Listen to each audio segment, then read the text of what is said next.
the heart of Central Florida, you're listening to the most electrifying show in media.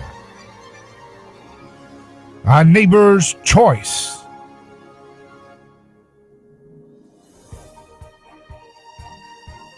I'm your host, your neighbor, David Gronowski. So glad to be with you live again across radio, podcast, and video stream, where we're going to look at the news together like we always do.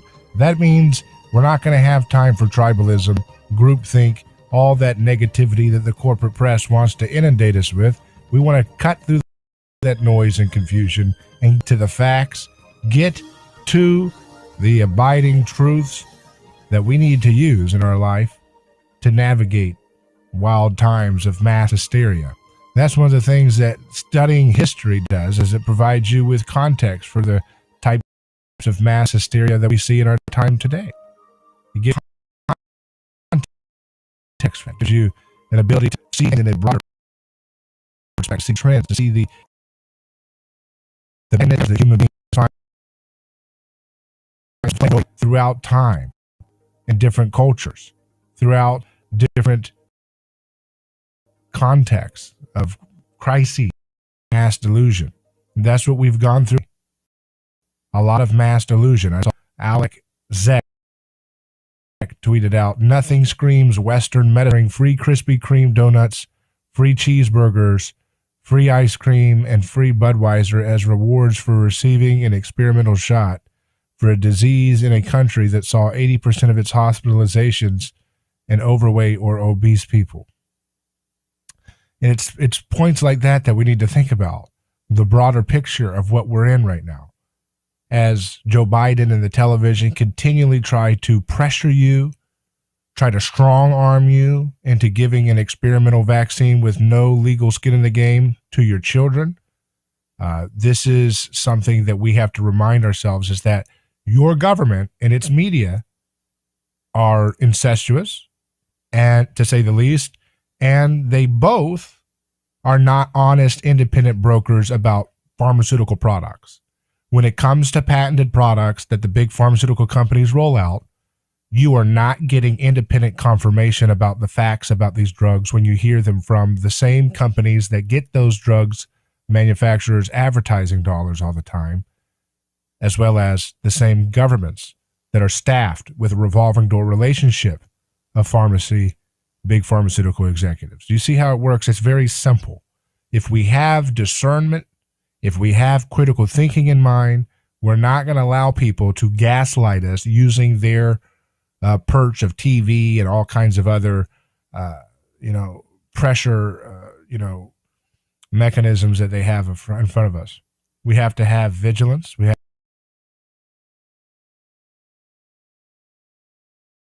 to have discernment, and you can do what you want to do. Don't have a track record of being honest. They lied and lied. They used to delete people off the face of social media for saying that this virus came from the Wuhan Institute of Virology. Now, all those liars are finally coming out and saying, yeah, I guess it's true. Yeah, that's a nice time to tell us. After you delete it, these people are like book burners. They literally, in real time, voices pointing out scientific facts that are uncomfortable for their political agendas, and then they burn their books, or in this case, they burn their Twitter accounts or whatever it is, when they point out, oh, this is coming out of the Wuhan Institute of Virology that Dr. Fauci has a long history of funding with the National Institutes of Health and the grants that they provide to groups like EcoHealth Alliance. We stayed on this story. I'm not saying I was the first. There's other people who were covering it before me, but we were staying on this story even when nobody else was talking about it. And now it's mainstream knowledge from the anti-science corporate press that this is actually the case, that it came most likely from the Wuhan Institute of Virology, and took them a long time to do it. But they have the ability to censor stuff. They have the ability to, inundate people with a false sense of reality to achieve some kind of political outcome. And unfortunately, we need to find ways to help our neighbors become more aware of this context so that they are able to, navigate all of this pressure that you're constantly under to comply, to conform, to be the same. You know, there's so much stuff that the mainstream wants us to think is normal for us to, do. The mainstream society tells us to think of marriage as a cheap thing, right? The mainstream society teaches us to emulate folks like, Kardashian and so forth, where marriage just is kind of, you take it or leave it, right? That's what you see. When you see the mainstream society, there, in terms of the so-called mainstream society from the TV, they teach you to have a nihilistic life, that's part of finding your truth. They teach us to demonize anybody who criticizes war efforts when they're getting the war drum mania going. Mainstream corporate press teaches us to demonize our own ability to fight off diseases through dietary corrections. They want us to only believe there's so many people who believe that the only way to solve diabetes is to take, the diabetes drugs and the insulin and all this stuff, right? They don't even know that you could remove the omega-6 linoleic acid from the vegetable oil product, stop eating the vegetable oil products and the linoleic heavy conventional chicken and pork products and fish, farm-raised fish, and have significant improvements in your health just by removing that massive variable from your daily life. You see? So if you listen to the conventional TV party line about stuff, you won't have proper thoughts about marriage. You won't have proper thoughts about healing diseases. You won't have proper thoughts about, career choices. There's so much false information, so much opposite advice to take. You see what I mean? They give you so much advice that is just the opposite of what you need to do for almost everything in your life that matters. Almost everything, whether it comes to life choices, relationships, how you take care of your health, right? These different topics together, because I'm trying to show you the big picture is a terrible track record from these media outlets and government agencies that should not be forgotten. They try to lecture us about, vote for Biden and Kamala Harris and they'll take care of racial justice issues. They haven't done anything. They've done nothing. So if you're very sincere about dealing with the corruption of the justice system, and you took the TV's advice and said, okay, I'll vote for Biden and that'll fix that, you were duped. You were duped completely. And the same goes for so many things that are much harder to see, right? Like I said, millions of people were told, do not eat animal products. You have to eat PUFA, polyunsaturated fatty acids, these omega-6 vegetable oils to take care of your heart. Turns out that was a lie, and it continues to be a lie. And the American Heart Association continues to push false information about demonizing animal fats. And they've done so for decades, and the media has regurgitated their talking points. It's embarrassing. It's horrible that people can be wrong on so many, right? That's shameful.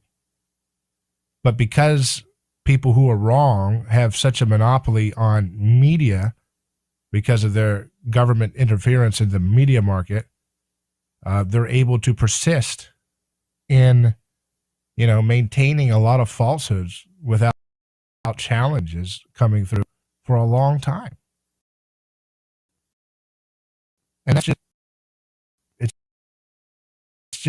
just devastating when you really think about how many, because of this kind of near monopoly that false folks have had, whether they intended to be false on purpose or whether they're just, I think most believe their own nonsense.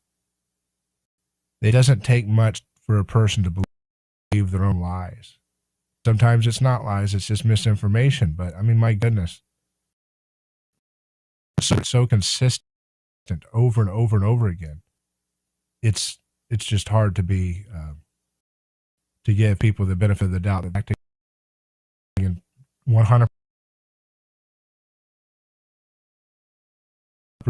good faith, but they're just absolutely wrong on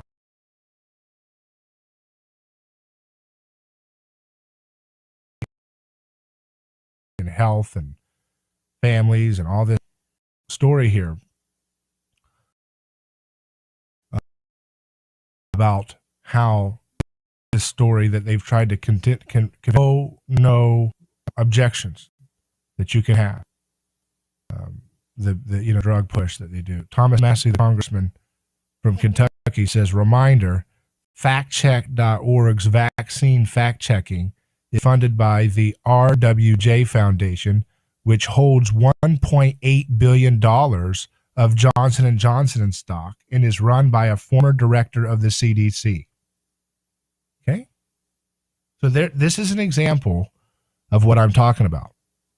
This constant revolving door relationship for so much of the information you are constantly being hammered with. Comply, comply, comply, comply. Think this, think this, think that. Constant, droning, zombie-like, inundated propaganda. And then you look at the facts that you don't even know about. But as Congressman Massie says, factcheck.org, one of the fact check groups that's always hammering anybody. If you post anything on Facebook and these different sites, they always push you back to do what we tell you, do what the TV tells you, do what the government tells you, do what big pharmaceutical companies tell you. They don't tell you. They should have a disclaimer on every one of their posts. Our foundation holds $1.8 billion of Johnson & Johnson stock and is run by a former director of the CDC. That should be a disclaimer on everything. But of course, they don't care. They don't play by any rules of ethical consistency. They just care about selling their line. And they have $1.8 billion of Johnson & Johnson stock. If you owned close to $2 billion of anything, would you kind of like to push their interest? If you own $2 billion of anything, would you kind of want to push the interest of the $2 billion investment you have? See how hard, like, this is not a very hard thing to process. They just don't talk about it because they have one little club for them, those who are in these giant corporations that run the media and run the government, and you and I are not invited to that club. You're just there to be a forced customer, to take whatever they tell you. If they tell you the only choice you can do for diabetes is take side effect reducing drugs, you don't get to look into really understanding the mechanisms that cause insulin signaling to be disrupted in your body in the first place, which if you go to watch my interview with Peter Dobromilski on aneighborschoice.com, you'll see a deep dive biochemistry analysis of what's going on with omega-6 seed oil consumption and the dysregulation of insulin signaling in the body. But they don't talk about that because why would they? They have $2 billion, the fact checkers and all these people have $2 billion investment in Johnson & Johnson. So they'd rather just take the check and have a great time. That's selfish. It's pathetic. It's unethical, but they don't care. They want to sell a product. It doesn't mean we're saying the product's bad even. We're just saying, look at what folks do when they have such monopoly central power. They abuse it for their own selfish interests. I'm David Gronowski. You're listening to A Neighbor's Choice. We'll take a quick break and return in just a few moments.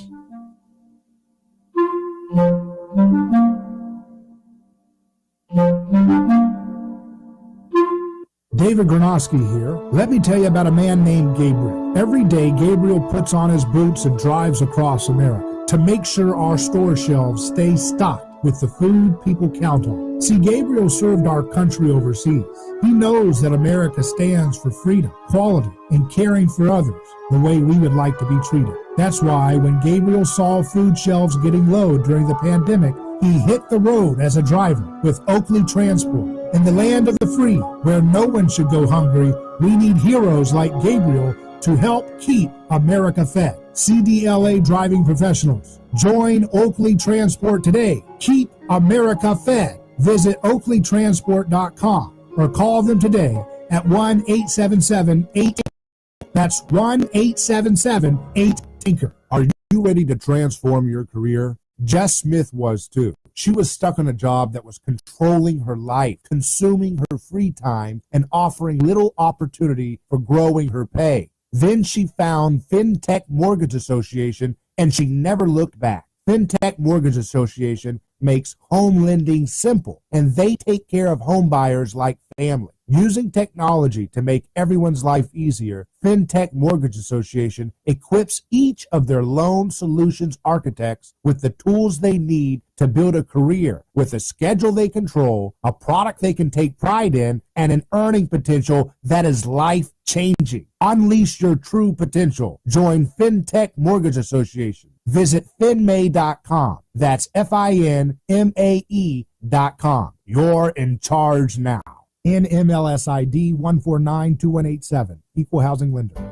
A lawsuit is not something that anyone looks forward to. It's a stressful process. There are attorneys in Tampa Bay that keep clients well informed, creating less stress. That law firm is Catania Catania. Personal injury law is defended with full disclosure. There is no guessing game. If it's an auto accident, medical malpractice, nursing home negligence, unsafe working conditions, or motorcycle accidents, the law firm of Catania Catania will handle the process worry-free from start to finish. Many victims don't realize they have a claim for the loss until they talk to Catania Catania. They only represent private individuals and treat every case as if it's going to trial. Putting families first is more than just a slogan. It's their way of practicing law. It's a commitment to you. Remember, they don't get paid if you don't get paid. So go to CataniaCatania.com. Over 28 years in practice. Catania Catania, personal injury, auto, and motorcycle accident attorneys. Catania Catania, putting families first. Office Tampa. Not attorney spokeswoman.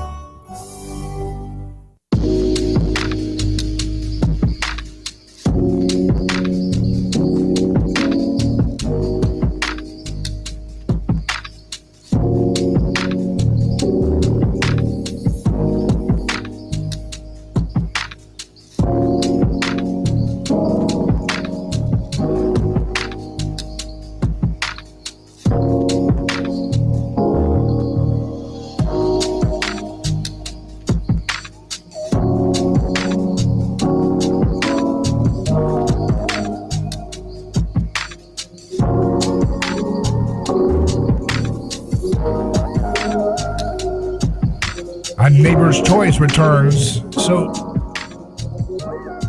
Daily Mail reports CDC investigates dozens of reports of heart inflammation in teenagers and young adults that occur 4 days after their second dose of Moderna or Pfizer vaccines. The CDC is looking into reports that a small number of teens and young adults vaccinated against the coronavirus may have experienced heart problems. Condition known as myocarditis results in an inflammation of the heart muscle, which can occur following certain infections. Problems have been occurring 4 days after the second dose has been given. Dozens of cases have been reported to the agency in recent week. It is not yet clear which vaccine might be responsible, Moderna or Pfizer. The agency's vaccine safety group was sparse in details, saying only there were relatively few cases and levels were similar to normal. You know, I just hate how we have to play this game where we're supposed to pretend like the CDC and the FDA are like objective, above the fray, transcendent gods that have no particular bias towards these giant frickin' pharmaceutical companies that staff like everybody that makes decisions there. Like, why do we have to be so stupid and infantilized about this stupid media stuff? You know? We're not saying that there's some kind of conspiracy. That's what this, again, the infantilized, idiotic media wants. If you make any criticism, the only thing they've got is name calling. Oh, that means you're conspiracy. No, we're talking about basic human nature. that's blatantly out in the open, that there's this revolving door relationship between the CDC and the FDA for these giant pharmaceutical companies. So they sound like PR firms, like 24/7, you know? They sound like PR firms. They sound like they're always going to emphasize things that their former employers want them to hear. That's why they tell you, oh, they're not going to tell you anything. Or that's why the CDC and the FDA is not going to tell you anything about the effects of linoleic acid consumption as it relates to severe COVID cases. That is clearly a scientifically supported pathway to help folks.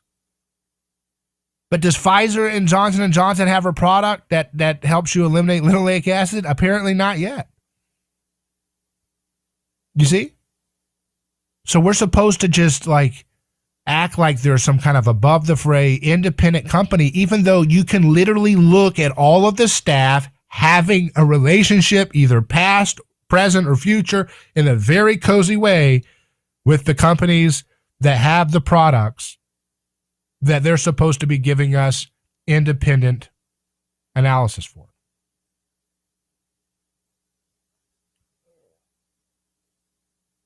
That is, why do we have to act like children about that? Like, oh, they don't have a connection.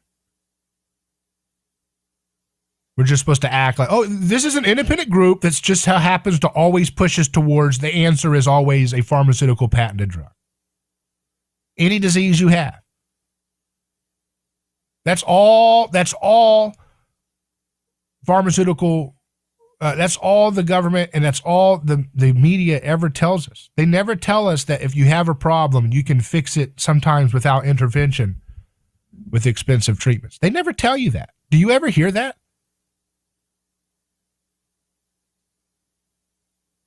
They don't ever tell you that. Why? Because they don't have an independent standing in this situation. They have a dog in the fight, to say the least.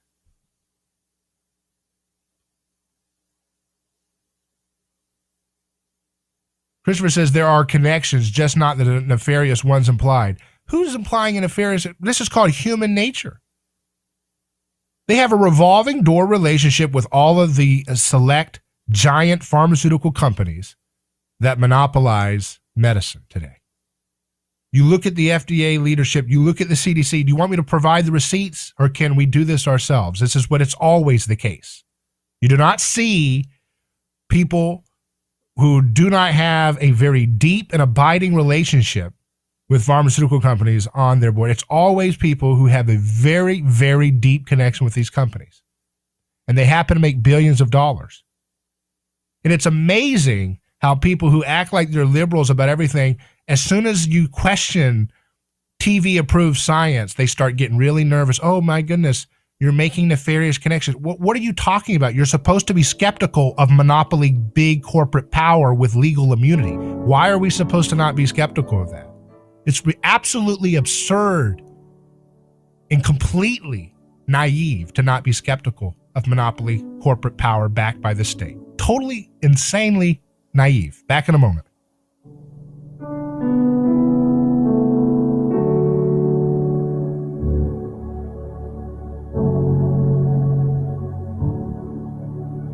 Find the best coverage of Florida sports all in one place. SportsTalkFlorida.com covers all the Florida teams you know and love with in-depth interviews, original coverage, and insight on the team that makes the news in Florida. Whether it's the Bucks, Lightning, Braves, Jags, Dolphins, Marlins, Sports Talk Florida has got you covered. or any of our college teams like the Knowles, Gators, Bulls, Canes, or Knights. You can find it all at SportsTalkFlorida.com. Sports Talk Florida has got you covered. SportsTalkFlorida.com. EU leaders agreeing on a set of sanctions against Belarus. Airlines from the country banned from using the 27-nation bloc's airspace and airports. It comes after a passenger jet flying between two EU countries was forced to land in Belarus to arrest an opposition journalist. Parents in Southern California shaken that there's still no arrest after a 6-year-old boy was killed in a suspected road rage incident on a freeway. It's really close to home, and we're a very small community here. My heart goes out to the family. Progress in the U.S. against the virus. New Jersey's governor announcing starting Friday, the state will lift indoor mask restrictions. New York City and Los Angeles, the nation's largest school districts, saying full-time classes will begin and resume, I should say, this fall. But cases up in Japan under 2 months from the Tokyo Olympics, the U.S. adding Japan to the do not travel COVID advisory list. I'm Dave Packer, ABC News.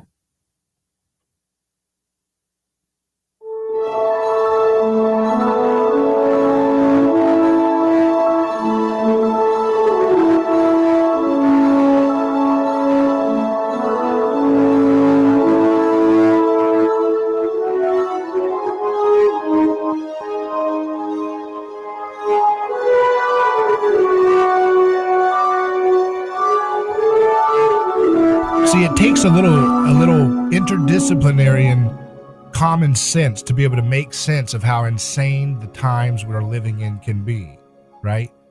Because if you don't educate yourself, again, about history, then you're doomed to repeat it. If you don't understand anthropology and how prevalent groupthink is and how pernicious it is at distorting people's ability to even process reality, including what is considered to be safe and effective and whether it's something should be a medically appropriate thing for people to do.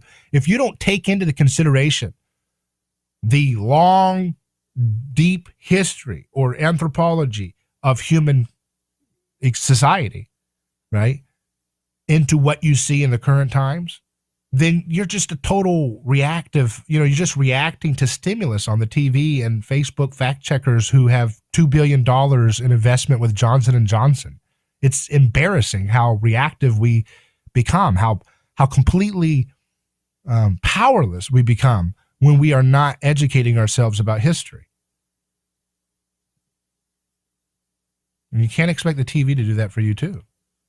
Fox News talks about it too. The Centers for Disease Control is investigating a small number of young adults and adolescents who may have experienced heart problems following a COVID-19 vaccine. Though the agency stressed that it is unclear the vaccine is responsible. Now, the CDC has changed from what I saw. The CDC we've talked about, they've changed what they will consider to be monitoring COVID cases for those who get the vaccine. If you get COVID, they're only going to monitor your situation if you're hospitalized or it ends in death.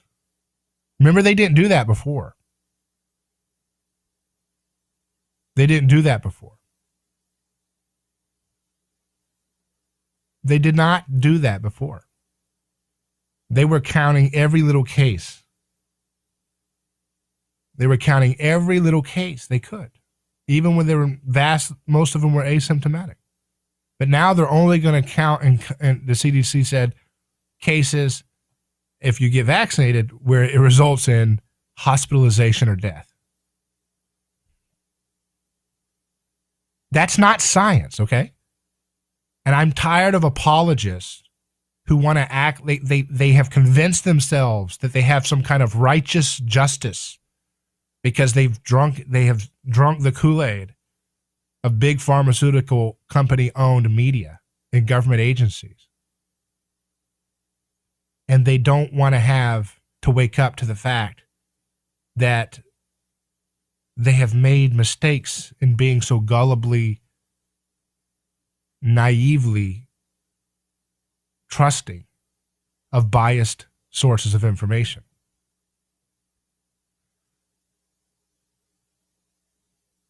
We have a government right now who's putting out Pentagon and CIA videos recruiting people where they talk about, well, I am ready to take on the world because I had two mothers and I went off to, march for women's rights or something. So therefore I can participate in the biggest neo-imperial occupation of every aspect of the globe in some kind of social justice way. How stupid is that, right? That's not something you take seriously if you have a, conscience and you see the reality of the facts around the world of our foreign policy. But people believe in virtual reality, right? There are people who believe like, hey, yeah, let's go support the CIA and go and overthrow more regimes around the world, because guess what? They made videos where they talked about intersectionality. So now it's somehow like moral to be a part of that. It's like, it's as if you say the word intersectionality and now that gives you like you've bought an indulgence so that you can go and keep regime change chaos going in another country. This is how people think. And there are people right now who are actively apologizing and defending these giant pharmaceutical companies that the left used to be counting as some of the biggest bad actors in greed and corporate malfeasance you can imagine. And I've reported them every time. I can't report them every day, but I should, if we wanted to, because it's the most important thing to remember. Is all of these same corporate media outlets that continue to tell you trust them with your life. You can find every report for years and years and years of them being found criminally liable for misleading the public about other products that they've sold. That does not mean, therefore, the new products they're offering are not good, right? But it just means that you should be able to be an adult about things. And the media doesn't want you to think like an adult. How many kids have had a terrible experience of coronavirus, right? And so yet they're pushing this Moderna and Pfizer vaccines, and yet some of these kids are having heart problems with the vaccine. So if you weren't going to have a hard experience with the virus, and most likely if you're a young, healthy kid, why would you be forced to take a product where you're not allowed to sue the manufacturer for damages that you got to live with for the rest of your life, that a few of them are already having heart issues? Why is that a good thing? Why are adults being told to do this to their children? When, again, there's not even a case of this thing being a very deadly experience for most children. And we saw last week, where it already came out that, of course, California was vastly inflating the number of kids who had severe cases of COVID to the point of 40%? They had inflated the numbers. What's that like all over the country, right? It doesn't make sense how we're supposed to all just shut up and act like that's normal.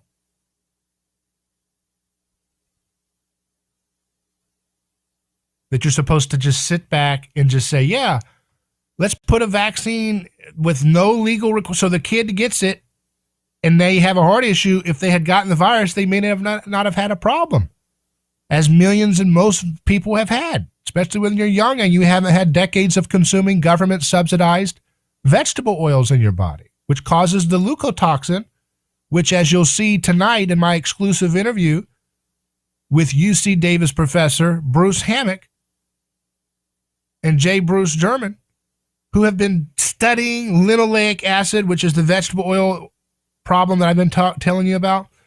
They've been studying it for decades. They're pioneers in this research, and their latest report that we've talked about in Frontiers in Physiology shows that the high levels of this leukotoxin produced by linoleic acid consumption is associated with the ARDS, which ends up killing like 50% of the people who 50% of people who die with COVID are dying because of the ARDS or other issues like blood clots related to this buildup of leukotoxin.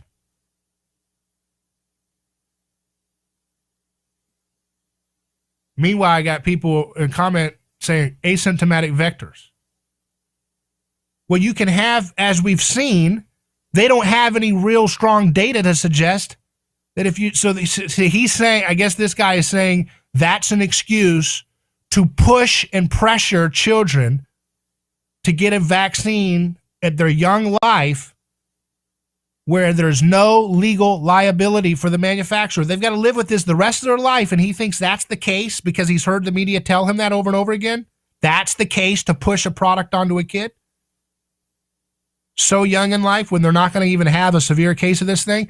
And we don't even know if this vaccine can stop asymptomatic spread. Bill Maher just got the virus after he got the both of his dosages or whatever, right? So again, this is just mimetic pressure. I've heard so many people say this. I want to fit in. I have to have a leap of faith. I like the way they talk. I like the way their credentials or their lab coats look. Therefore, I will take a leap of faith and always come to their defense. Well, if you want to go defend the powerful, go defend them. There's 99% of the media is doing it already.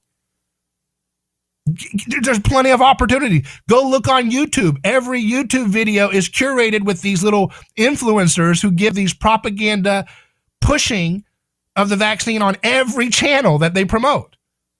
Go join the herd if you want to be a part of the herd. There are plenty of opportunities to be a part of the herd. But if you want to think for yourself, then let's stop with this naive leap of faith acceptance of whatever the television tells us to do. It's silly. It's embarrassing. Alex Zek, another, I don't know who this guy is, but he's got some good posts getting the rounds around the internet. He says, trust the science. Coercion is not science. Withholding data is not science. Manipulating data is not science. They lied about the Wuhan Institute of Virology they were deleting people posting about that. Cherry picking studies is not science. Social conditioning is not science. Fear mongering is not science. Pharma propaganda is not science. The Wall Street Journal reports intelligence on 6 staff at Wuhan lab fuels debate on COVID-19 origins. Report says researchers went to hospital in November 2019, shortly before confirmed outbreak, adds to calls for probe of whether virus escaped lab. 3 researchers from China's Wuhan Institute of Virology became sick enough in November 2019 that they sought hospital care, according to a previously undisclosed U.S. intelligence report that could add weight to growing calls for a fuller probe of whether the COVID-19 virus may have escaped from the laboratory. The details of the report go beyond a State Department fact sheet issued during the final days of the Trump administration, which said that several researchers at the lab, a center for the study of coronaviruses and other pathogens, became sick in autumn 2019 with symptoms consistent with both COVID-19 and common seasonal illness. The disclosure of the number of researchers, the timing of their illnesses, and their hospital visits coming on the eve of a meeting of the World Health Organization's decision-making body, which is expected to discuss the next phase of investigation into COVID-19's origins. Current and former officials familiar with the intelligence about the lab researchers expressed differing opinions about the strength of the supporting evidence for the assessment. One person said that it was provided by an international partner and was potentially significant, but still in need of further investigation and additional corroboration. Another person described the intelligence as stronger. The information is that we had coming from the various sources was of exquisite quality. It was very precise. So, again, this comes out nice and convenient.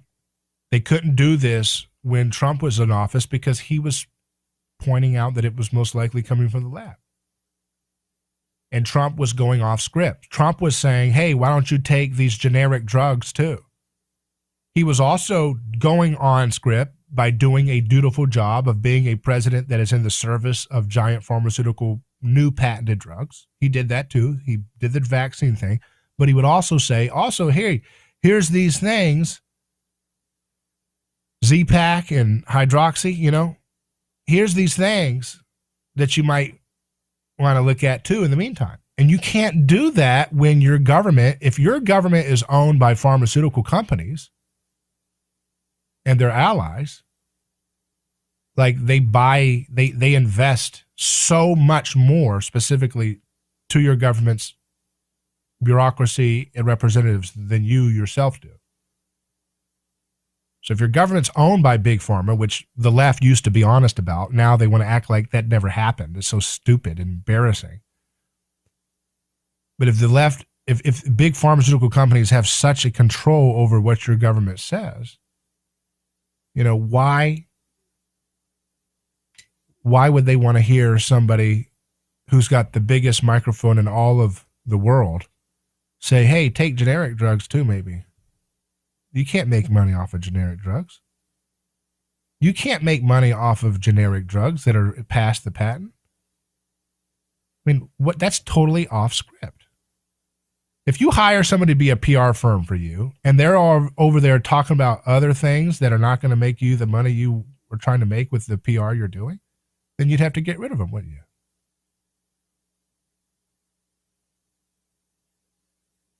You wouldn't want that person to run your PR firm if they're also talking about products that are not going to be what you want to sell. You don't want to sell generic drugs. Why would you want your president, think about it from this perspective, if you're a giant industry with billions of dollars in profit, why would you want the government you invest in to be led by someone who's telling the public consider generic drugs? Like, that's not using a crisis the way you're supposed to use a crisis if you have government. Rahm Emanuel said, never let a crisis go to waste. If you have a crisis, you're supposed to extract loot for your friends. That's the purpose of government. And it's always been self-interested, cronyism. Barack Obama had a filmmaker who criticized him convicted of a felony on bogus, trumped-up charges. Dinesh D'Souza. That's how petty and thuggish the average, government really is. He made a movie criticizing Barack Obama and his history. And the guy had one of his little cronies find some tiny little thing that nobody gets charged for, especially if you're part of the Uniparty for perpetual war, perpetual welfare. And, and put that guy on with a felony just to show that they can do that. It's pathetic. It's absolutely insane. And then they present Barack Obama to this day as some kind of Mickey Mouse, some kind of happy, sweet, couldn't hurt a fly, The dude's over there, he was keeping journalists arrested, remember? He was getting Assange totally pulverized. But they present him as some kind of, Mickey Mouse Netflix producer. I mean, it's literally what he does. You go on Spotify and the third category of content is whatever Barack Obama and Michelle Obama have produced in podcasts. You go on iHeartMedia, they've got Hillary Clinton's podcast. People want to watch Hillary Clinton's podcast. She should call it Live from Epstein Island. That would be a good podcast with her life, her lived experiences, her lived truth. But the same thing goes for, Barack Obama. They got Netflix movies. I mean, everything they've got, they're just inundating people with their sloppy, corporatist 20th century thinking. And it's disgusting. We'll get into some of the profiteering that's happening because of all this propaganda when we return in just a moment, live on A Neighbor's Choice.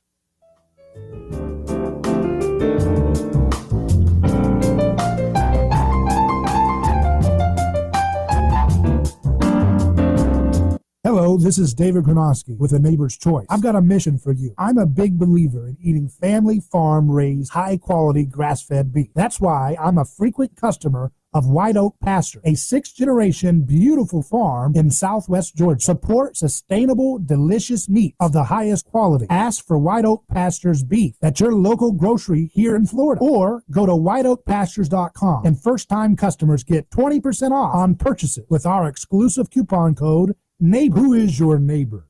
Dave and Wally are team drivers for Oakley Transport. One day, they came across a very serious accident on the highway. Some might pass on by, but Dave and Wally saw there was no time to waste. They jumped into action and saved 2 people's lives with moments to spare. That's the kind of courageous love we need more of today. It reflects the respected culture Oakley Transport develops with their driving professionals. CDLA licensed drivers. Join Oakley Transport today for a rewarding career. Visit oakleytransport.com. That's oakleytransport.com. FinTechMortgageAssociation.com. Are you ready to transform your career? Jess Smith was too. She was stuck in a job that was controlling her life, consuming her free time, and offering little opportunity for growing her pay. Then she found FinTech Mortgage Association, and she never looked back. FinTech Mortgage Association makes home lending simple, and they take care of home buyers like family. Using technology to make everyone's life easier, FinTech Mortgage Association equips each of their loan solutions architects with the tools they need to build a career with a schedule they control, a product they can take pride in, and an earning potential that is life-changing. Unleash your true potential. Join FinTech Mortgage Association. Visit finmay.com. That's FINMAE.com. You're in charge now. NMLS ID 1492187. Equal housing lender.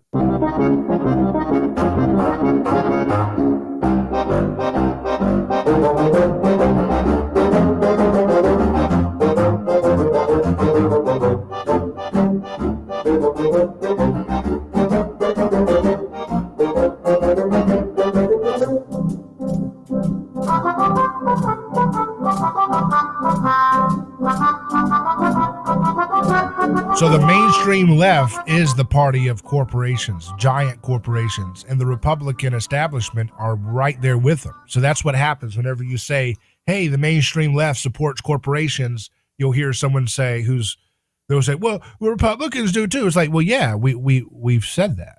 Republicans are the designated losers. They're like crooked con artists that are there. They go up to, big soy comes to their office, big corn, big sugar, right? Big regulatory lobby efforts from giant corporations looking to maintain their market control so they don't have to deal with free market competition. They come in, big security, right? Big tech, big military industrial complex. They come in, hey, I need to help you with your campaign. You need re-election. Well, we need more ammunitions bought by your government. We need you to push for this or push for that or push for this thing. So much money. And so the right, their thing is they're there, they get their transactions for the people that they've been put in power by. And that's what they do. They're more transactional. Whereas the left, they're very transactional with big corporations too, but they also have an animating vision, a religious zeal that animates them about how they want to use the state as some kind of messianic, salvific project for the world, right? And that's what makes them way more effective culturally than the right, which is the right is just like they tack on, oh yeah, like what are we going to use as our marketing brand? We like America, nostalgia, family, hard work, that they just do basically like a default generic acceptance of a brand. They don't really believe in it, Whereas the left, they really, really believe in their cultic vision of the state. The right has a cultic view of the state too. But many of them, but they don't have it as an all-consuming, animating force that governs their every moment. On average, they're just more there to transact for their crooked crony friends. But they're all doing a great job. Daily Mail says more pandemic profiteers. COVID-19 vaccines have minted at least 9 new pharma billionaires. And their combined wealth is enough to buy. But look, they're still got to, they're like, we're going to criticize them, but we still got to redirect the criticism back to a push for their product. Because the headline says their combined wealth is enough to buy shots for 780 million people in low-income nations. So it's a good little hook there, Daily Mail. Good job. 9 executives from Moderna, BioNTech, Rovi, and CanSino Biologics have all become billionaires through the pandemic. Together, they are now worth $19.3 billion. A combined net worth. For example, like to put that in context, the entire like orange industry, orange juice and citrus, is like $11 billion industry. Okay, so you drink your orange juice, eat your fresh squeezed orange or eat fresh whole oranges, you're talking $11 billion industry worldwide. But just 9 executives from the companies that are producing these products that everybody is telling you must put in, including 6-month-old babies need to have this, apparently, according to the TV, and Biden, who makes money blowing up houses in Iraq and then giving the contracts to his brother to rebuild. What a sick, nasty loser. But 9 executives are now worth $19.3 billion at these pharmaceutical companies that the media and the government are telling you must take without question. So again, like I said, that's like double the entire global orange citrus industry, just to give you an illustration. Like all the orange juice, the oranges, all the worldwide over, it's like $11 billion. 9 executives are double that value. Just 9. Pays to be king, doesn't it? Right? It pays to buy your governments, doesn't it? They do a great job. The list was compiled by the People's Vaccine Alliance, a campaign group that includes Oxfam, blah, blah, blah. Moderna CEO Stéphane Bancel is now worth a whopping $4.3 billion after his company was granted emergency use authorization in the U.S. in December. CEO and co-founder of BioNTech, Ugur Sahin, is close behind with a wealth of $4 billion. Following its collaboration on a vaccine with Pfizer. Senior executives from CanSino Biologics have also become billionaires after it developed a one-shot vaccine that was approved for use in China this February. It comes as world leaders will discuss at the G20 Global Health Summit whether to waive patient protections for COVID-19 vaccines, or patent protections, excuse me. Supporters say it will allow more manufacturers to produce life-saving vaccines and increase their supply to poorer countries. And I'm sure they're going to be talking about how to get those little boosters out there, right? They're going to get you a little booster. That's the thing. You comply with people who are bullies, and they'll just keep making you do more. Some folks will say, oh, I'll take, even though I'm healthy and I'm not eating omega-6 linoleic acid, I'm not eating out at restaurants that are cooking their foods with all this stuff. I'm staying away from this stuff. I'm exercising. I'm getting sunshine. I'm getting rest. I'm staying away from a lot of toxic compounds, smoking and drinking and all these things. And you say, well, I guess I'll comply, because if I comply, then I'll be able to have my freedom back and I can go fly to Europe and enjoy all normal life or whatever, right? But the thing about that is when you comply with bullies, they don't stop. See, they'll say, well, you don't get to have your little health passport renewed until you get your booster. And then once you get that, well, you got to get your other booster. Then you got to get your other thing. You got to get your other thing. It'll be one thing after another. When you comply to bullies, the record of history is clear. Absolute power will corrupt absolutely. When you give people the ability to give you permission about whether you can go anywhere, whether you have a product in your body or not, you're giving someone absolute power. This is an obvious fact. You don't want to do that. That would be very dumb. So let's not allow this to happen. Let's not allow our country and our world to be terrorized by bullies who want to tell you that you have to do stuff in order to have your life back. You make up your own mind. You make up your own mind. I'm David Granovsky. We'll be back with more news in the next hour. We'll also hear from a filmmaker making a movie about this whole follow the science nonsense. Stay tuned. More in just a moment. But for now, Godspeed.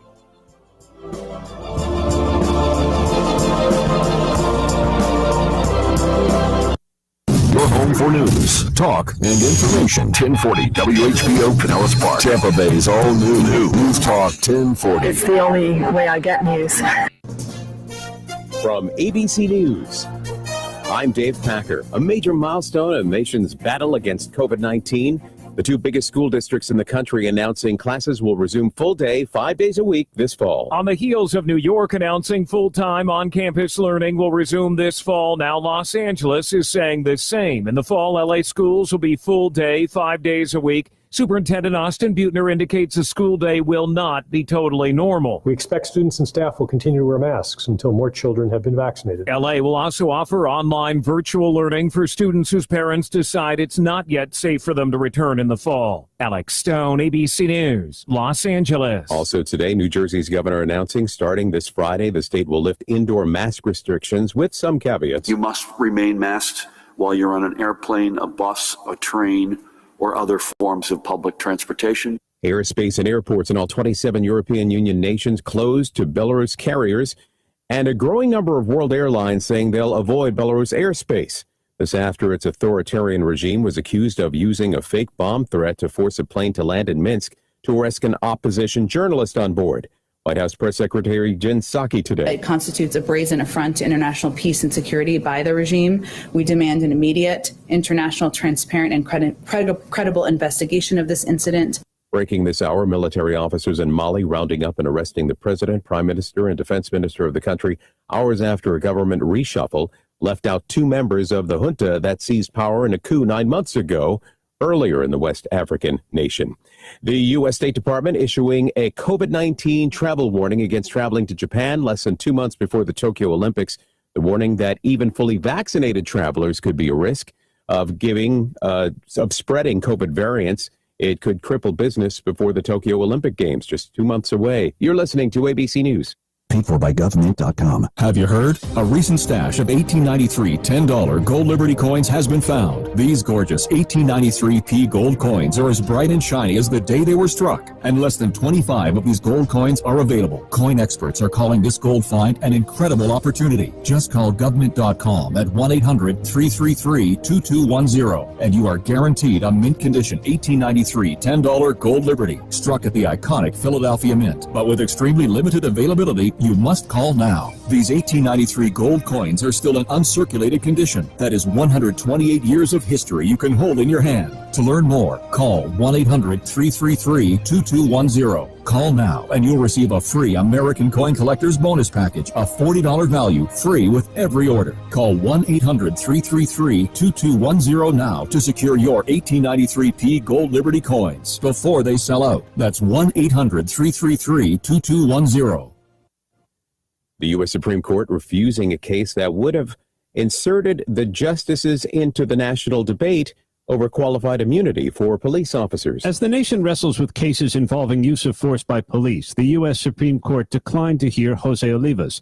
The Vietnam veteran was forcibly taken into custody at the VA hospital in El Paso after a dispute over his ID. As this guy was jerking my arm, my hand, he put a chokehold on my throat, very hard. Oliva was unable to sue, so he asked the Supreme Court to eliminate long-standing legal protections that have shielded federal officers from claims for damages over their actions. Without comment, though, the court declined to hear the case. Aaron Katursky, ABC News. National Guard members who were stationed around the Capitol complex in Washington, D.C. are finally being sent home. After nearly 5 months on duty, 2,149 troops will return home this week. They've been on guard since Capitol riots on January 6th. The Department of Defense stating that their mission ended Sunday, offering no more requests for extensions. Originally, the Capitol Police asked the Guard to stay past March 12th. Due to the strain on the police force, the Capitol itself will be guarded by Capitol Police, but the complex around the building will remain closed. Last week, members of the House narrowly approved a $1.9 billion measure to fortify the Capitol. Ike Ajachi, ABC News, Washington. On Wall Street, the Dow gaining 186 points today. This is ABC News. O'Reilly. Ready for an oil change? Our professional parts people at O'Reilly Auto Parts recommend all the best products to get the job done right. Like 5 quarts of Mobil 1 full synthetic motor oil on sale now just $28.95. And we'll make sure you have all the supplies you need, including a filter, funnel, shop towels, drain pan, and more. Stop by O'Reilly Auto Parts today. O'Reilly Auto Parts. Dave Packer, ABC News. Hello, this is David Kronosky with A Neighbor's Choice. I've got a mission for you. I'm a big believer in eating family farm-raised, high-quality grass-fed beef. That's why I'm a frequent customer of White Oak Pasture, a 6th-generation beautiful farm in southwest Georgia. Support sustainable, delicious meat of the highest quality. Ask for White Oak Pastures beef at your local grocery here in Florida, or go to whiteoakpastures.com, and first-time customers get 20% off on purchases with our exclusive coupon code NEIGHBOR. What's better than a stimulus check? Another stimulus check. If you have full coverage insurance, you qualify for up to $150 cash back for your broken windshield. Autoglass America will install a premium quality replacement with a lifetime warranty at no cost to you. Wherever you are, Autoglass America comes to you with free mobile service. Make your money go farther with Autoglass America. 813-96-GLASS. That's 813-96-GLASS. Autoglass America.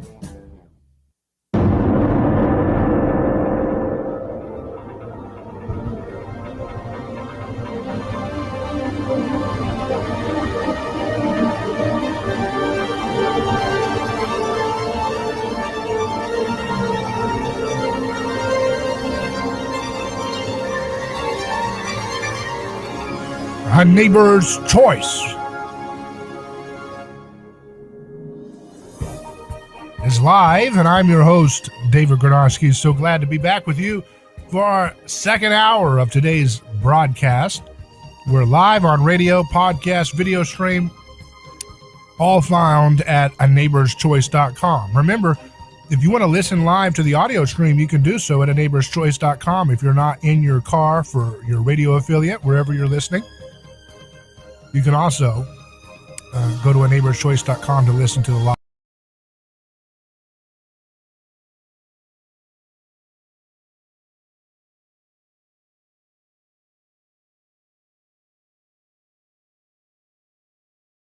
Says, I see people on the internet acting absolutely crazy about everything right now. And then I talk to people in real life and remember that the average person is much more sane than what I'm seeing online. Now, that's an interesting observation. That's something I've seen too. It's like there's this digital chaos world. And then when you go into real life, if you're not in one of those, you know, those cities like New York City or Los Angeles, where they don't have hardly any freedoms and they willingly love that, then, you know, things are relatively normal. And people have common sense. You know, they don't go along with the nonsense that you see touted, the fear mongering. You know, I saw this story in MSN.com. Study shows, there's that word, study shows. They love that word. Study shows, because it's like, again, there's good science, there's good studies, and there's garbage science. And if you have an agenda, you can pay for any kind of study to show anything you want. It's just amazing. That little word, study shows, is such an inundated little like cue to our brains. Oh, it must be true, you know. But study shows dogs can detect COVID positive arrivals. Dogs can be trained to detect more than 90% of COVID-19 infections, even when patients are asymptomatic, according to research published Monday, which authors hope could help replace the need to quarantine new arrivals. Using their remarkable sense of smell, which can pick up the equivalent of half a teaspoon of sugar in an Olympic-sized swimming pool, dogs have already shown that they can sniff out maladies such as cancer, malaria, and epilepsy. And now I guess they're trying to do this for this one. But can you imagine that? You know, they're going to try to make it like some kind of, I could see that being rolled out. You know, they already use dogs every now and then at these airports to create this kind of fear, right? And I can just imagine what that would do psychologically, to be like the fear of a dog telling, oh, you have the virus, you know, like you're some kind of like always attacking this sense of autonomy to the body, right? I don't want to be unclean. I don't want the society to see me as an unclean, you know, impurity. And the fear of the dog coming back and forth like you're in some kind of military zone or something, you know, or some kind of criminal suspect because of your body. It's troubling where that kind of stuff leads. Jack Posobiec says, Everyone who was banned for tweeting about the COVID-19 origins must be reinstated immediately. I agree with that. But is that going to happen? No, because the people who say they're following the science, the only science they follow is political science. And political science is Machiavelli, right? Might makes right. Do what you got to do to win and have power and use it for your own friends. I think this is a story that's going to continue. Meat eaters hit hardest as inflation sweeps U.S. grocery aisles. Protein prices are up the most compared to pre-pandemic, shoppers say. About 1 in 3 U.S. adults say they're spending more on groceries than they were at the start of 2021, according to a Morning Consult survey of 2,200 adults conducted May 17 to 19th for Bloomberg News. Red meat was the ingredient cited most often for its higher prices, with chicken right behind. Food inflation has been inching up for months, driven by soaring commodity costs, costlier transportation, and challenges securing labor. Rising demand for meat from home cooks as well as from the booming fast food industry has buoyed prices too. We've got these pockets of inflation without having corresponding wage growth, and that's going to put consumers in a real tough spot, Morning Consult economist John Lear said in an interview. To save money on their rising grocery bills, about a quarter of U.S. shoppers say they have started to buying fewer items overall during the pandemic, including less meat.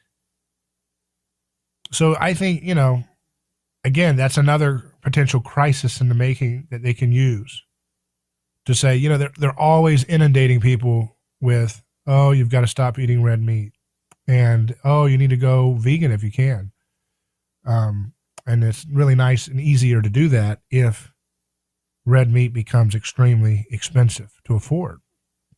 And then people start eating the canola oil sludge added products, the canola oil sludge containing products as a kind of replacement. And then they'll be in a bad way health-wise in the long term, according to the studies that we continue to observe coming out about consumption of vegetable oils and the linoleic acid that they contain. The New York Post reports that Fauci is not convinced COVID developed naturally, backs investigation. Well, it's a nice time to get on board. Dr. Anthony Fauci, a top advisor to President Biden on the coronavirus pandemic, said he's not convinced the deadly virus developed naturally and has called for further investigations into where it emerged. Fauci was asked during a Poynter event, United Facts of America, a festival of fact-checking. Anytime you hear the word fact-checking, just check and make sure the facts are clear that there's probably a $2 billion investment in Johnson & Johnson with some of these companies. It's amazing. These little arrogant, hubristic troglodytes. No, actually, I'm not convinced about that. I think we should continue to investigate what went on in China until we continue to find out the best of our ability what happened. Certainly, the people who investigate it say it likely was the emergence from an animal reservoir that then infected individuals, but it could have been something else, and we need to find that out. So, that's the reason why I said I'm perfectly in favor of any investigation that looks into the origin of the virus.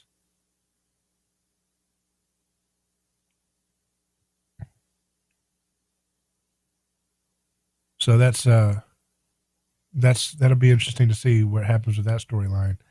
Glenn Greenwald has a story. As anger towards Belarus mounts, recall the 2013 forced landing of Bolivia's plane to find Snowden.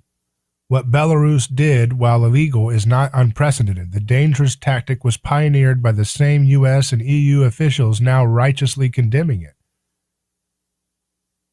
U.S. and EU governments, Glenn Greenwald says, are expressing outrage today over the forced landing by Belarus of a passenger jet flying over its airspace on its way to Lithuania. The Ryanair commercial jet, which took off from Athens and was carrying 171 passengers, was just a few miles from the Lithuanian border when a Belarusian MiG-29 fighter jet ordered the plane to make a U-turn and land in Minsk, the nation's capital.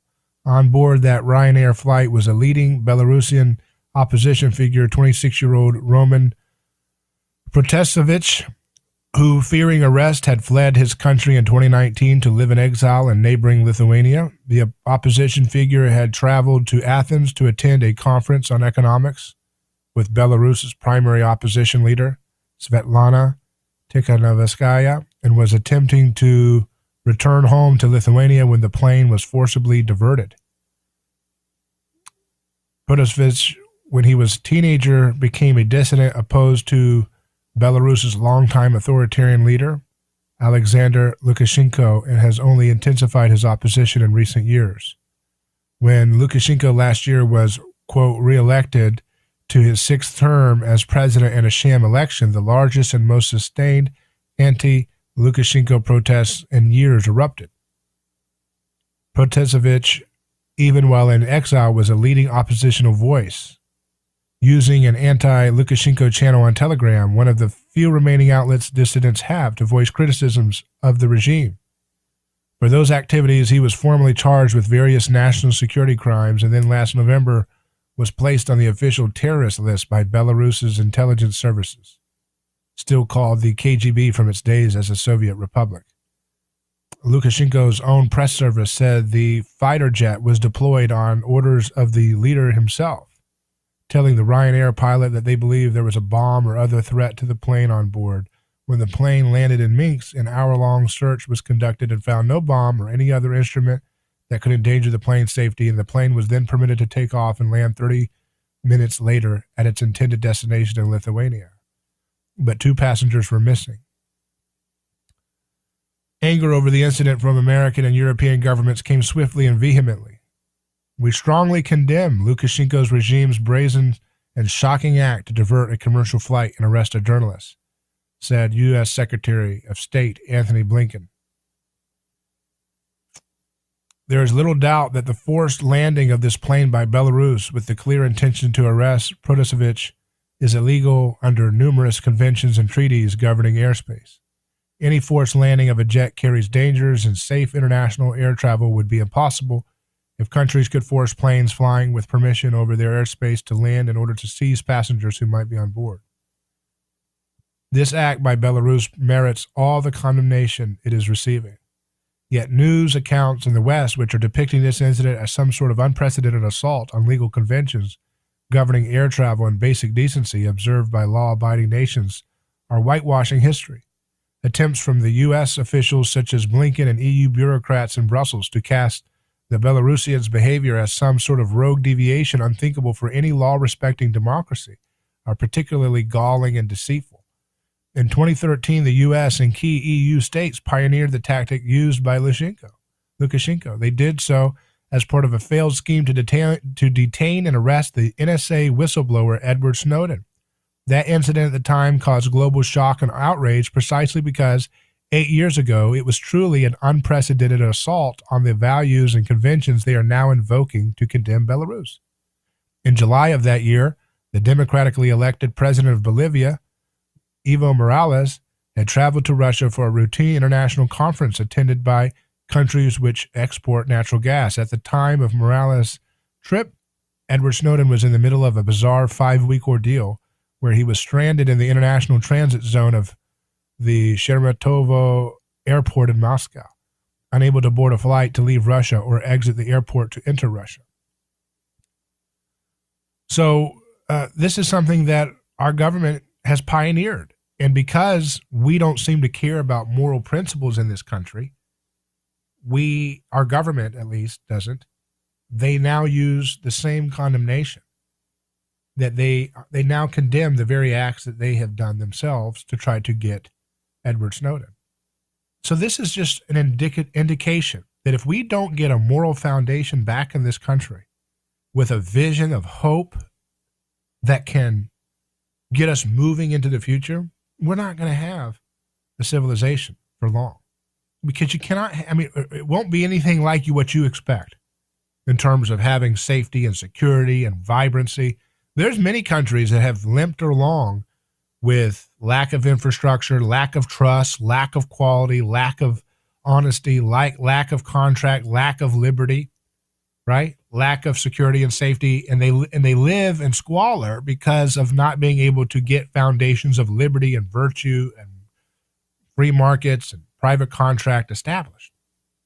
But if we continue to allow a anarcho-tyrannical system where you create laws as you go, where you can detain a plane to try to get somebody that you don't like Edward Snowden, but then you want to say, oh my goodness, you can never detain a plane on that. No one's going to listen to that person, to that kind of voice. It's a hypocrite. Hypocrites don't have standing to do anything of significance in society. So we have to have some moral honesty and reality back if we want to build our society in a better direction. We'll take a quick break and return live with more in just a moment. I'm David Granosky. Stay with us.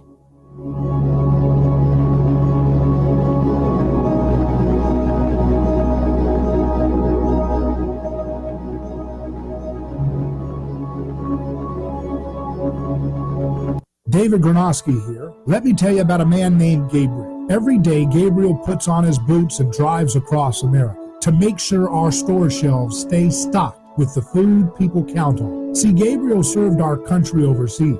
He knows that America stands for freedom, quality, and caring for others the way we would like to be treated. That's why when Gabriel saw food shelves getting low during the pandemic, he hit the road as a driver with Oakley Transport. In the land of the free, where no one should go hungry, we need heroes like Gabriel to help keep CDLA driving professionals. Join Oakley Transport today. Keep America fed. Visit oakleytransport.com or call them today at 1-877-8-TANKER. That's 1-877-8-TANKER. Are you ready to transform your career? Jess Smith was too. She was stuck in a job that was controlling her life, consuming her free time, and offering little opportunity for growing her pay. Then she found FinTech Mortgage Association, and she never looked back. FinTech Mortgage Association makes home lending simple, and they take care of home buyers like family. Using technology to make everyone's life easier, FinTech Mortgage Association equips each of their loan solutions architects with the tools they need to build a career with a schedule they control, a product they can take pride in, and an earning potential that is life-changing. Unleash your true potential. Join FinTech Mortgage Association. Visit finmay.com. That's FINMAE.com. You're in charge now. NMLS ID 1492187. Equal housing lender. A lawsuit is not something that anyone looks forward to. It's a stressful process. There are attorneys in Tampa Bay that keep clients well informed, creating less stress. That law firm is Catania. Personal injury law is defended with full disclosure. There is no guessing game. If it's an auto accident, medical malpractice, nursing home negligence, unsafe working conditions, or motorcycle accidents, the law firm of Catania will handle the process worry-free from start to finish. Many victims don't realize they have a claim for the loss until they talk to Catania. They only represent private individuals and treat every case as if it's going to trial. Putting families first is more than just a slogan. It's their way of practicing law. It's a commitment to you. Remember, they don't get paid if you don't get paid. So go to Catania.com. Over 28 years in practice. Catania, personal injury, auto, and motorcycle accident attorneys. Catania, putting families first. Office Tampa. Not attorney spokeswoman.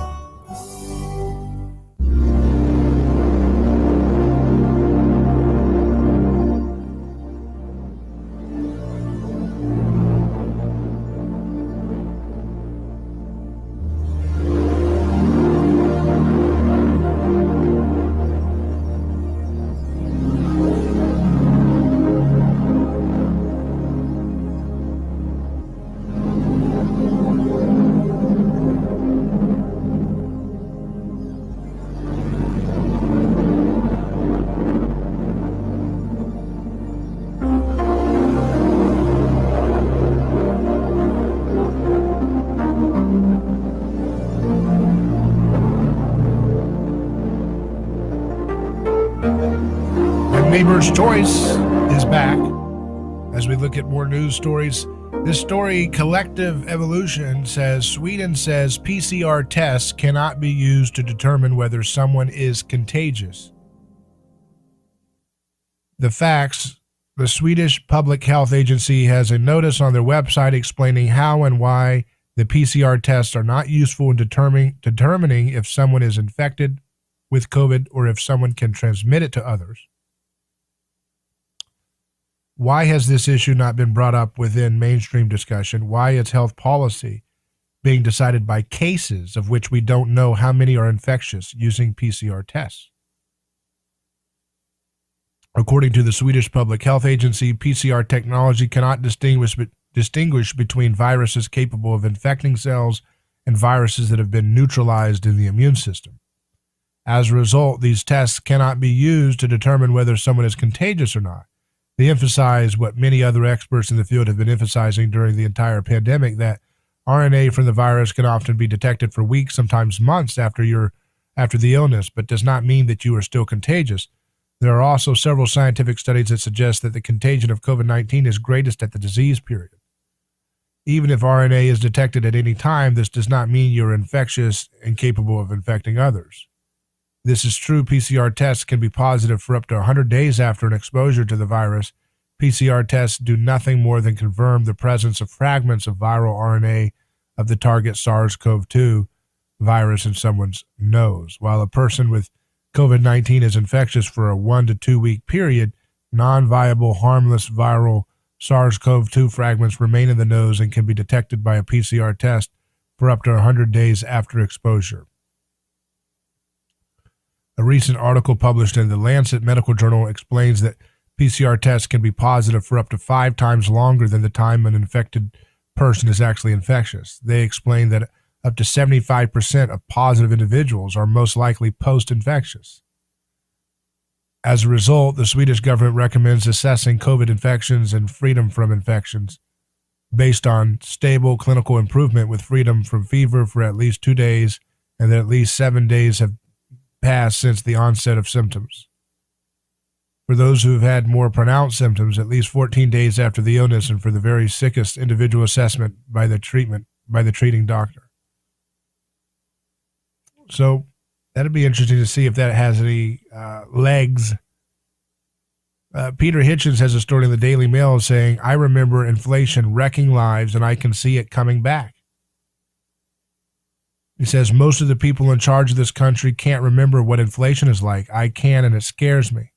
I experienced 2 major bouts. The first, 1970s wave stranded my parents, who in the summer of 63 had sold the family home and invested the money by the knowledge. After my father, a former naval officer, took a job with a tied house attached to it." And he goes on to say some of the effects. I think inflation is a serious problem to consider. I'm not someone who, says for sure that's what's going to happen, but it's definitely a serious issue when you create so much money out of thin air. At some point, it's going to catch up. I think you see it happening already with the rise of so many different consumer goods and food products, and they're going to do everything they can to scapegoat anybody but the political policies that the media has been calling for all along, that have led like this UBI experiment where everybody's supposed to get a paycheck from printed out of thin air. They'll say, "Hey, rising costs are because the greedy stores you're buying the products from. It's not the government doing it. We printed money out of thin air. That has nothing to do with rising prices," right?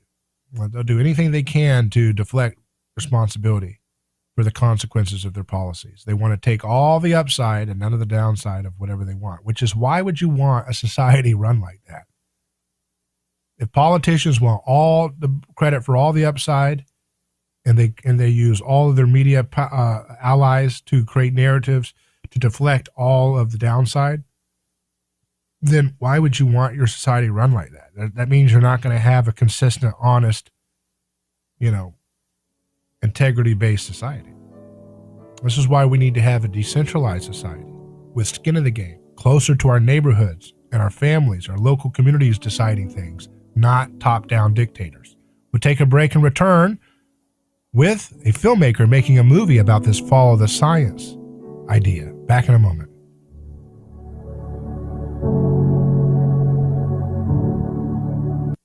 Politics these days are just that, politics. Pathetic discussions about things that don't matter, while the pandemic, crime, and economic disparity march on. That's why you need a balanced approach to news, business, and entertainment in the state of Florida. That publication is newstalkflorida.com. Whether it's the White House, the courthouse, or your neighbor's house, News Talk Florida has the sources, articles, video, and audio that will be a must daily check-in from your laptop or mobile device. Take a look at News.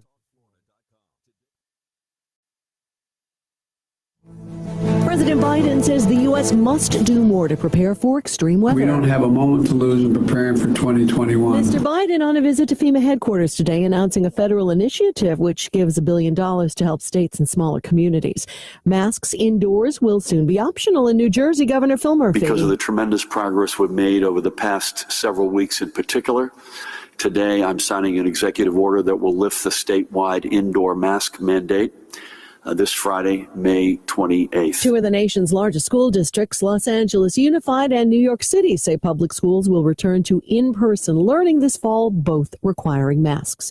The European Union is imposing sanctions against Belarus, including its airlines being banned from the airspace and airports of the 27-nation bloc. It's in response to the forced diversion of a passenger jet to arrest a journalist. Stocks closed higher today, the Dow up over 180 points. Daria Albinger, ABC News.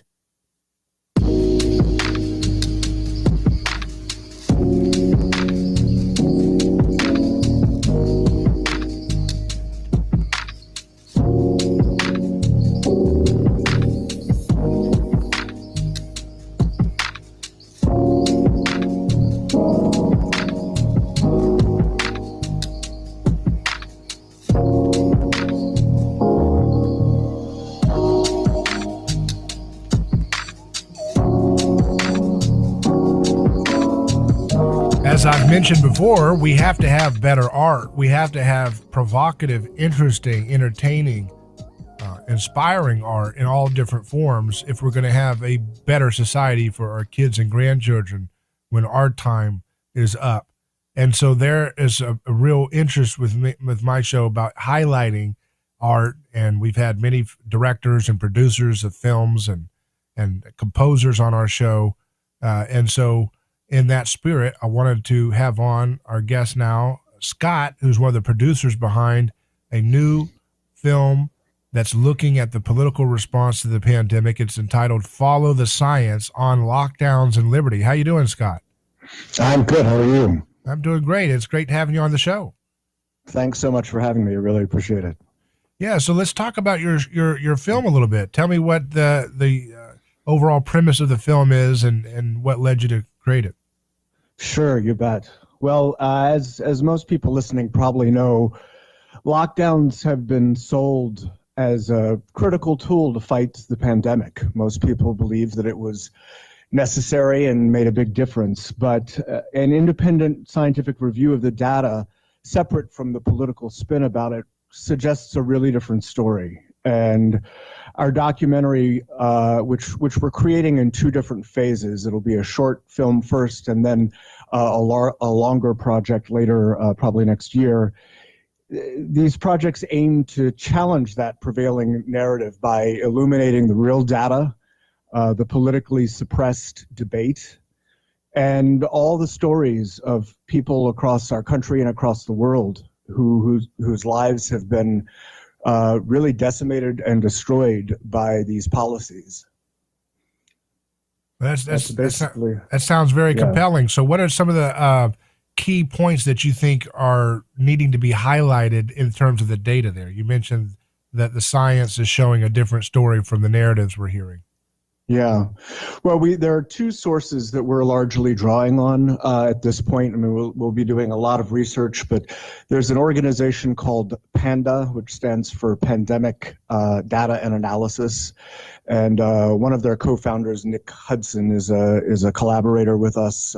We've been talking with him a lot about this project.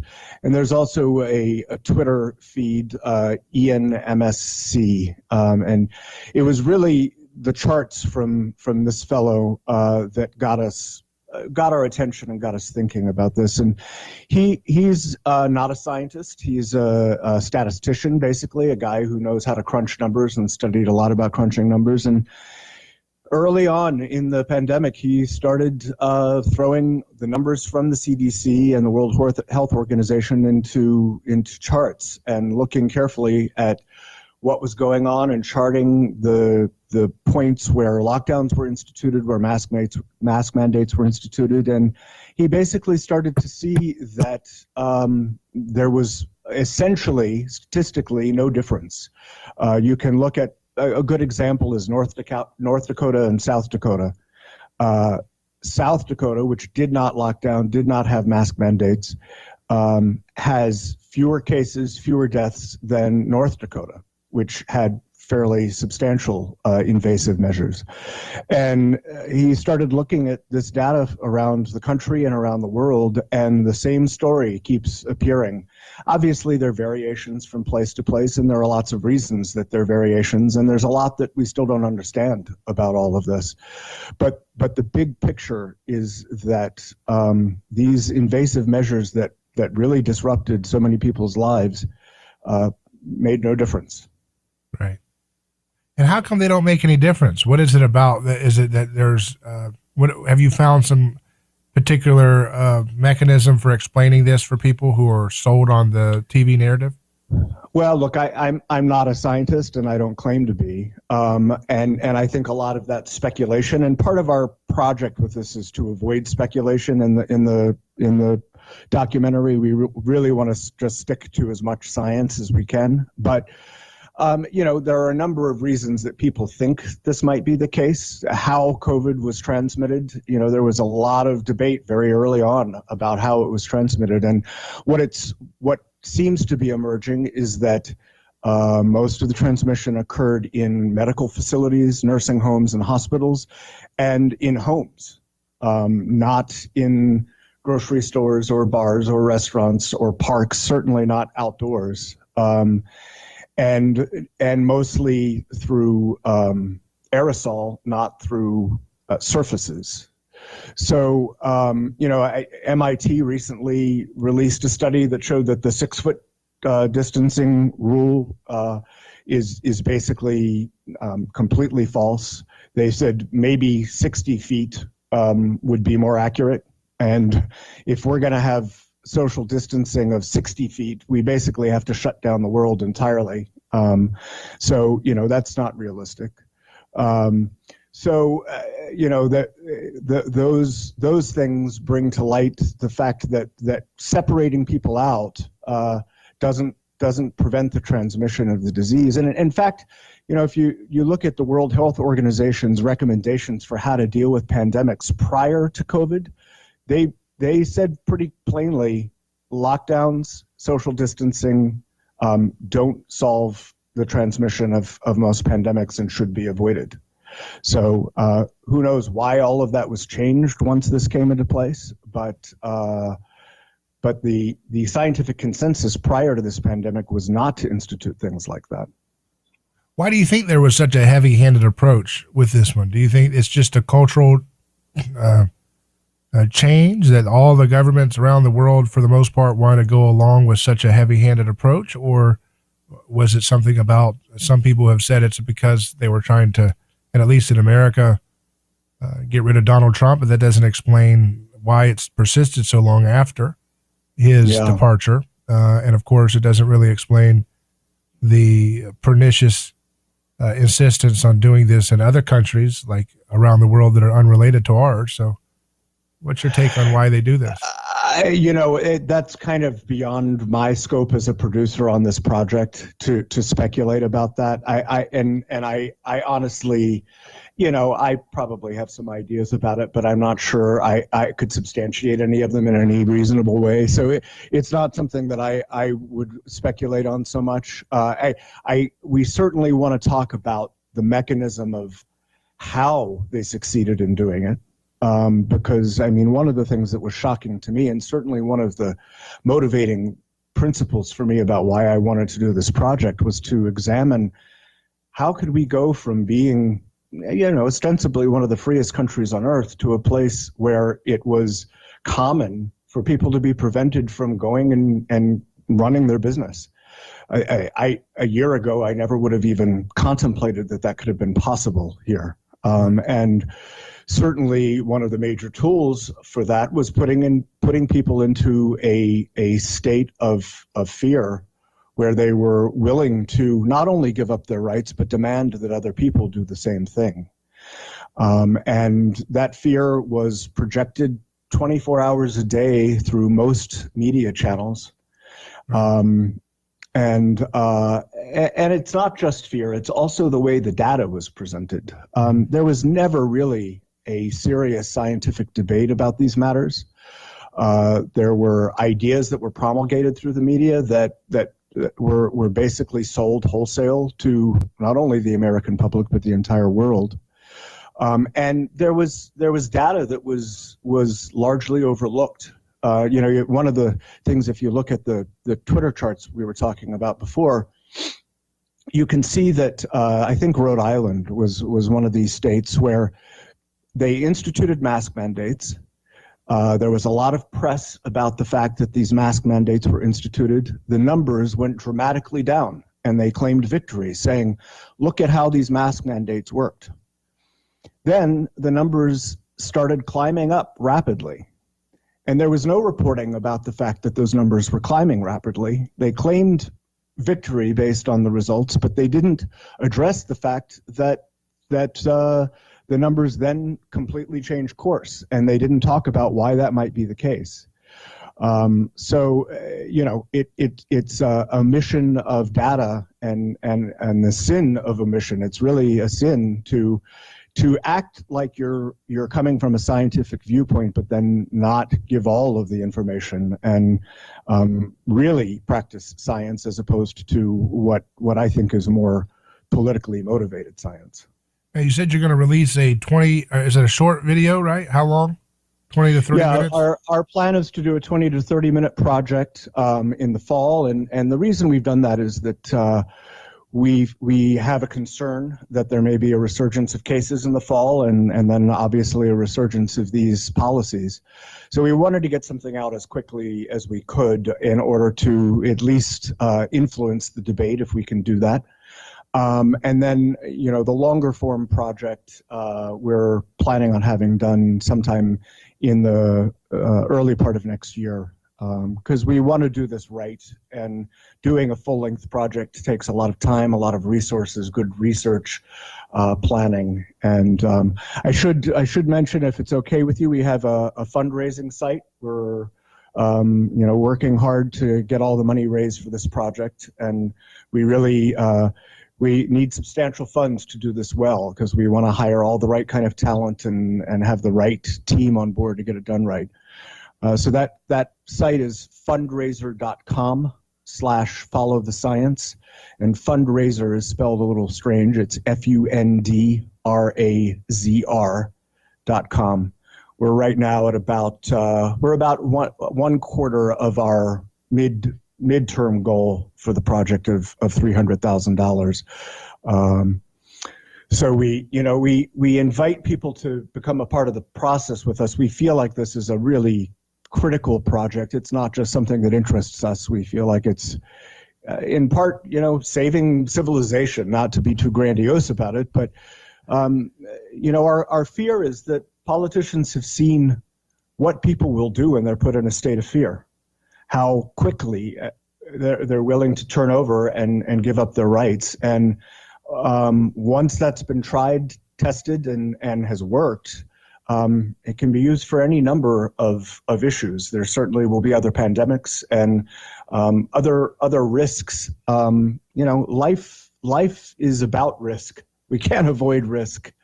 And that's been one of the shocking things, is that the conversation hasn't been about trade-offs and risks and how to manage it well. It's been about, Andrew Cuomo said, if it saves only one life, well, that's great. We're all for saving lives, but what about the lives that have been lost and destroyed as a result of these policies that have been instituted? So back to what I was saying, we hope people will get on board and support us with this, and also become a part of a community of people that we're trying to build that share our similar viewpoint, that the default should be let people live their lives and figure out how to best handle risk. and go from there rather than immediately assume that political authorities have all of the answers to these problems. Does the film that you're making, does it get into the origins of the virus or the issue of the health passports that are being proposed? That's an interesting question. Originally, we weren't planning on touching any of that at all. We really wanted to just focus on lockdowns and mask mandates, and mostly lockdowns. That's still going to be the major focus of our short project.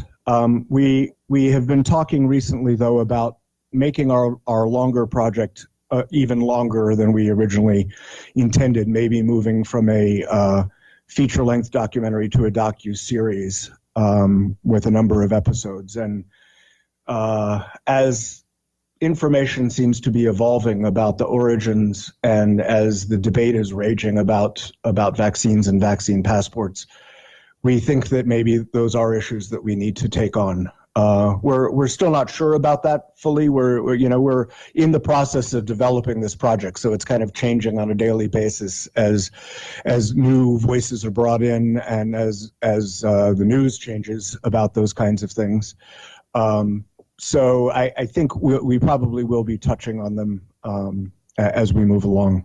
Now, is this the first film you've made, or have you guys made other films? Can you mention some of those films? And sure, yeah. Yeah, so this is the first film for this group. We're doing this anonymously because of cancel culture and the realities we're seeing of people whose careers are being upended, and because this topic is quite controversial, we debated long and hard, and we decided to do this anonymously. So this is the first project that this core group has done under this production heading. We have worked together on other projects in the past. In our core group, we have people who've worn hats as director of narrative feature films, documentary films, editor, screenwriter, composer, music supervisor, broadcast journalist.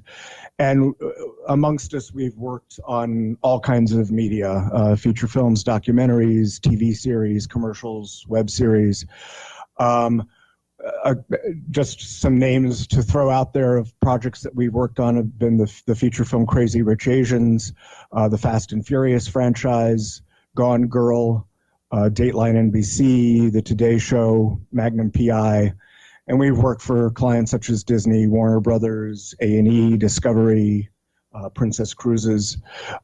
So, amongst us, we have multiple decades of experience in the entertainment industry. We're quite serious about doing this in a way that it will be competitive in today's marketplace. There are a lot of documentaries that put interesting information out there, but they don't quite know how to do it in a way that's engaging, entertaining, and that can appeal to a mainstream audience. And that's a really important part of what we're aiming to do here, because we want to influence the debate and change hearts and minds as a result of this, not just throw some information out there that challenges people's viewpoints. So we're aiming to do it in a way that it can, get onto a mainstream platform like Netflix. We know that's going to be challenging given the current cultural situation, but that's the aim. So there's a serious plan of extensive distribution here, not just release it on a web page, right? That's correct. Yeah. We really want to get it as in front of as many eyes as possible. We're in the process of searching for the right team of people to handle PR for us, because we feel like that's going to be a really important component, both in terms of figuring out how to get on those platforms and also figuring out how to craft the message in the right way, that it won't be easily dismissed. Like I said, it's really important for us to have this ironclad in terms of the science. We're not interested in throwing theories out there and speculations. We really want it to be very clearly about what can be shown based on evidence. Well, hopefully you can reach some folks who are in kind of that TV bubble, the Netflix and that kind of environment, because there certainly seems to be a kind of walled off separation of reality for a lot of folks, where they're not able to even entertain the idea that the TV is wrong on anything. That's right. And that's just a shame. You know, I've seen a comment from one of our online commenters says, after the COVID lockdowns, they will continue with climate lockdown. It is rumored here in Germany, but I wouldn't put it past them if they can scare people into believing, hey, look, you know, we're going to start doing a little bit of a lockdown every now and then just to keep the climate from blowing up. You know, I mean, they could use that for anything. Is what you're kind of getting at, isn't it? Absolutely. Yeah. Well, I've seen politicians say as much. I wouldn't be able to pull up a quote off the top of my head, but I certainly have seen people saying things like that, and that is a concern. Well, Scott, it sounds like a really exciting project, and I wish you all the best of luck here. And I want folks to check out the trailer for Follow the Science on lockdowns and liberty. And as he mentioned, you can go to Fundraiser, that's FUNDRAZR.com, or just, I guess, if you Google, what's the best way to find it? Is there a link, or if you Google it, is there a website that'll take you there? You can find also on our website, which is soundmindcreativegroup.com.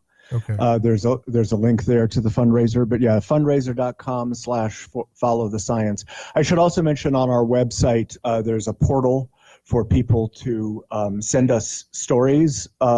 Where, you know, a key part of this documentary is going to be people's stories that have suffered as a result of these political decisions, and there are myriad stories out there across the spectrum. So we're asking people to share their stories with us, so that you can do that on our website as well. Well, Scott, thanks for your time. It's a pleasure, and I look forward to watching the film when it comes out. Thank you so much. We really appreciate it. All right, we'll take a quick break and return live on A Neighbor's Choice with more news headlines. Stay with us.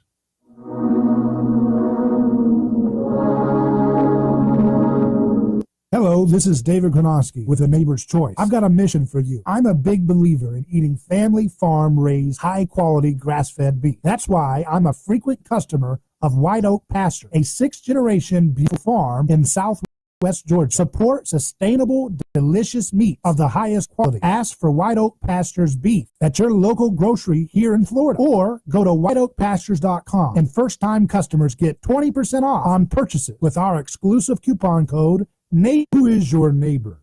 Dave and Wally are team drivers for Oakley Transport. One day, they came across a very serious accident on the highway. Some might pass on by, but Dave and Wally saw there was no time to waste. They jumped into action and saved two people's lives with moments to spare. That's the kind of courageous love we need more of today. It reflects the respected culture Oakley Transport develops with their driving professionals. CDLA licensed drivers. Join Oakley Transport today for a rewarding career. Visit oakleytransport.com. That's oakleytransport.com. A lawsuit is not something that anyone looks forward to. It's a stressful process. There are attorneys in Tampa Bay that keep clients well informed, creating less stress. That law firm is Catania Catania. Personal injury law is defended with full disclosure. There is no guessing game. If it's an auto accident, medical malpractice, nursing home negligence, unsafe working conditions, or motorcycle accidents, the law firm of Catania Catania will handle the process worry-free from start to finish. Many victims don't realize they have a claim for the loss until they talk to Catania Catania. They only represent private individuals and treat every case as if it's going to trial. Putting families first is more than just a slogan. It's their way of practicing law. It's a commitment to you. Remember, they don't get paid if you don't get paid. So go to CataniaCatania.com. Over 28 years in practice. Catania Catania, personal injury, auto, and motorcycle accident attorneys. Catania Catania, putting families first. Office Tampa. Not attorney spokeswoman.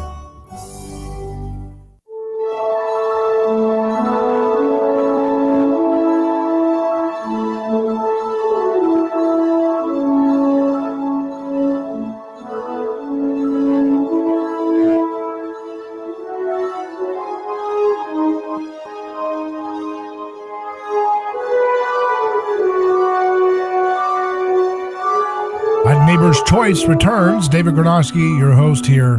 We're live. I want folks to know that tonight at 8 p.m. Eastern Time, we'll be premiering our new discussion with Tucker Goodrich, my friend, nutrition researcher, who's been early talking about the huge elephant-sized role that the omega-6 seed oils have played in so many of the different things in our body's health, the epidemic of health problems, chronic illnesses, these comorbidities that are associated with having a lethal case of corona, and as well as we talked to Professor Bruce Hammock of UC Davis, who is a pioneering research on how linoleic acid, which is what's in the vegetable oils, what's in cooked food at restaurants many times.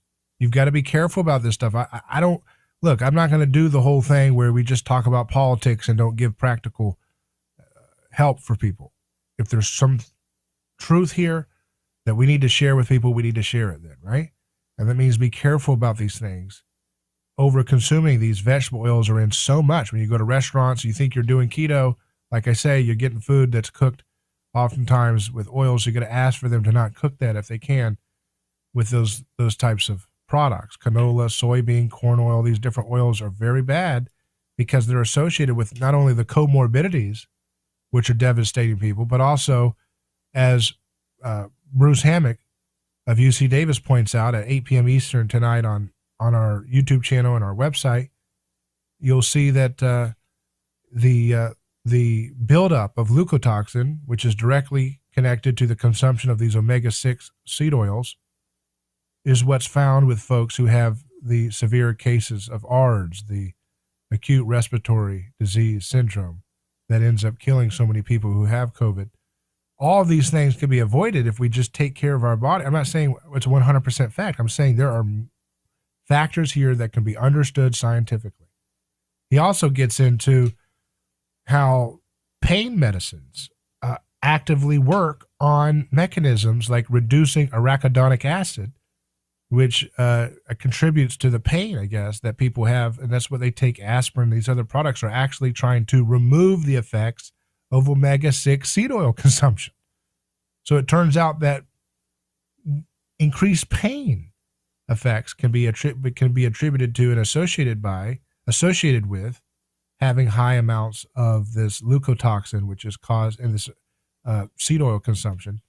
All of these things play a role in understanding what's going on in our health and how we can have more quality lives. So these are things that we have to look out for, and I highly recommend you check out my interview at 8 p.m. Eastern tonight on YouTube. Just type in David Granosky to find our channel, or you can go to aneighborschoice.com and see the content there. So it's really a great thing to be able to have power over your health, instead of being totally complacent and waiting for the television to tell you what you're supposed to do with your body. So sad how many people don't want to have a scientifically rigorous investigation of what's going on in their bodies and their environment. Rich Zeoli, who's a radio host out of Philadelphia, says, "Thank God these COVID restrictions are finally being lifted, but does anyone else feel like it's when our parents let us play outside for the summer and they're going to rein us in again on school nights? And yes, these awful people in government do think of us as children." And that's the point that I think I've tried to indicate to you before, is that politicians and the bureaucrats that run these top-down governments, they don't see you as like a sovereign individual. They see you as a child to be talked down to be lied to constantly.